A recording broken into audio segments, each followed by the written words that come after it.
Hello बच्चों, हम लोग राजनीतिक विज्ञान का फर्स्ट चैप्टर सत्ता की साझेदारी पढ़ रहे थे, जिसमें से मैंने आपको बेल्जियम की समझदारी तक पढ़ा दिया है। सो हमारा जो आज का फर्स्ट टॉपिक है वो है बेल्जियम के मॉडल। कुछ मुख्य बातें निम्नलिखित हैं। ठीक है, तो कौन कौन सी बातें निम्नलिखित हैं हम उनको जान लेते हैं।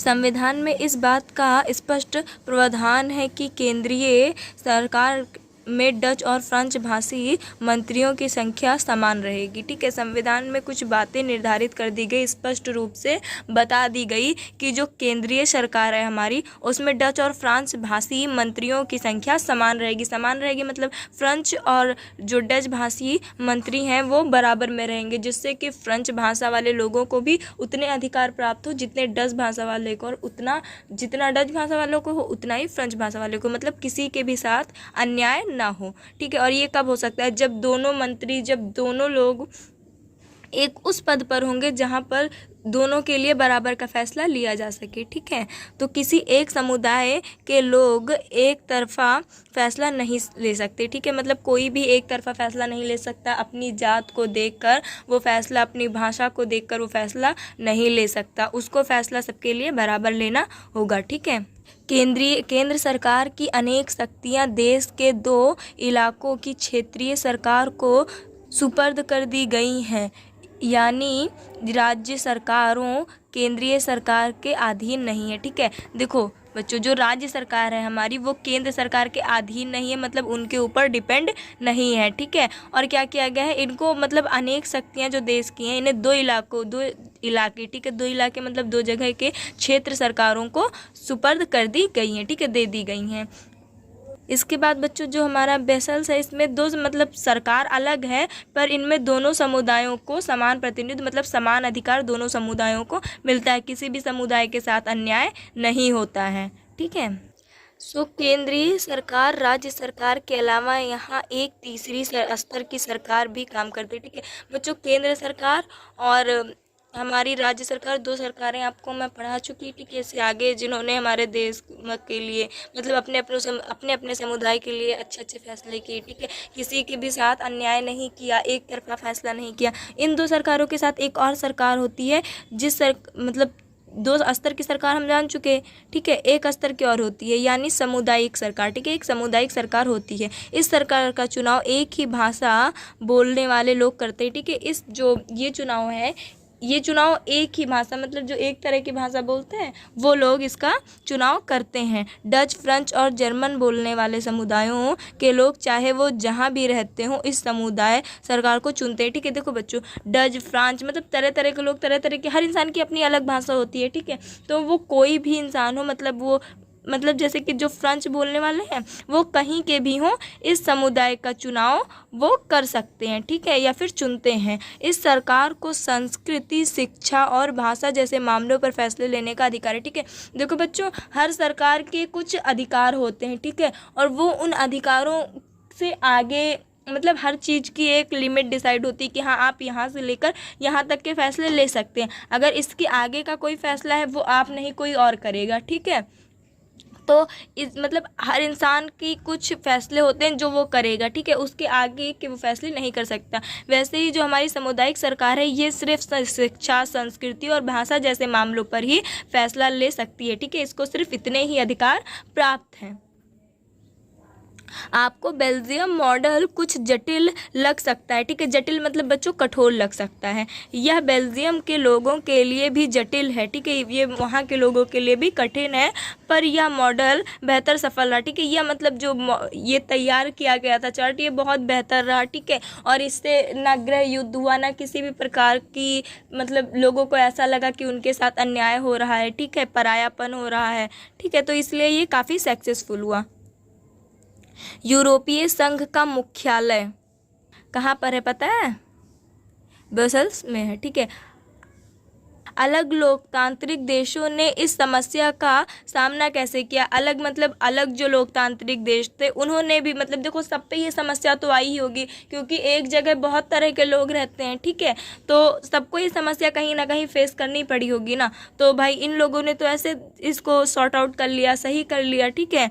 अब देखते हैं अलग कैसे हुआ। तो दोनों ही देश लोकतांत्रिक हैं, ठीक है, ये दोनों देश क्या है, लोकतांत्रिक हैं। फिर भी सत्ता की साझेदारी के सवाल को उन्होंने अलग अलग ढंग से निपटाने की कोशिश की, ठीक है। दोनों ही जो देश थे वो दोनों लोकतांत्रिक थे, ठीक है, लेकिन दोनों ने इस समस्या का अपने अपने तरह से उन्होंने निपटाने की कोशिश की। मतलब किसी ने गृह युद्ध वहीं पे शुरू कर दिया, तो किसी ने अपनी ही समझदारी से हर फैसले कर लिए और अच्छे से रह रहे हैं, ठीक है।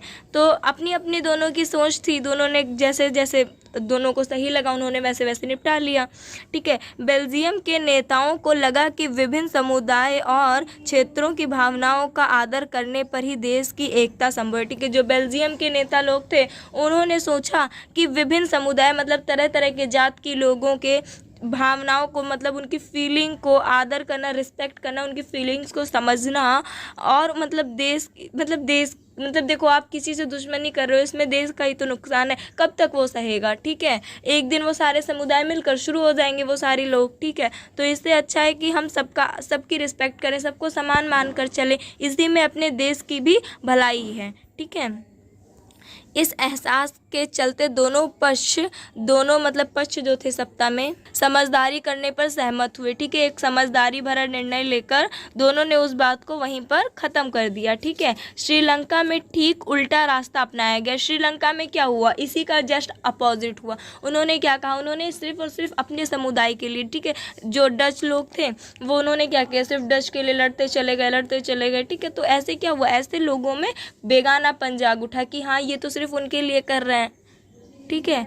हर चीज़ में क्या उन्होंने एक लोगों को आगे कर दिया, ये गलत है ना। इससे यह पता चलता है कि अगर बहुसंख्यक समुदाय दूसरे पर प्रभुत्व कायम करने और सत्ता में उनके